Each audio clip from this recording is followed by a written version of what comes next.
Welcome to World Buzz Bulletin.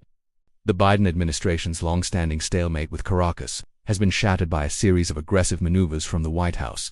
As President Trump moves to decisively topple the government of Nicolas Maduro, the administration has significantly ramped up the maximum pressure campaign, combining a total maritime blockade of Venezuelan oil exports with a formal recognition of a new transitional council, a move that officials in Washington describe as the final push, but which critics warn is fraught with unprecedented risk. The strategy involves a high-stakes gamble on the loyalty of the Venezuelan military. On Saturday, the U.S. Treasury Department announced a new tier of secondary sanctions, threatening to sever any international bank from the U.S. financial system if they facilitate transactions for the Venezuelan state. Simultaneously, U.S. Southern Command has increased its naval presence in the Caribbean, citing the need to intercept illicit shipments and external interference from Russian and Chinese vessels. The risks of this escalation are already beginning to manifest in several key areas. The military wildcard. While Washington is betting on a domino effect of defections, Maduro has responded by promoting a new wave of loyalist generals and doubling down on his anti-imperialist rhetoric. Experts warn that if the military remains unified, the blockade could lead to a protracted humanitarian catastrophe rather than a swift political transition.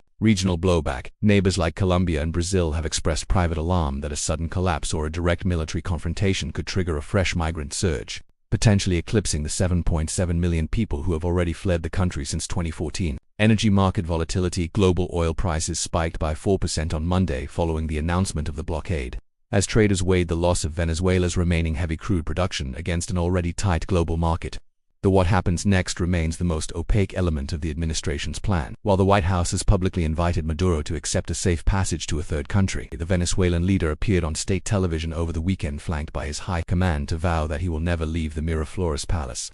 As the diplomatic clock ticks, the international community is divided. While the Lima group of regional allies has offered cautious support for the Transitional Council, powers such as Russia have condemned the blockade as an act of war, with no clear exit strategy if the final push stalls.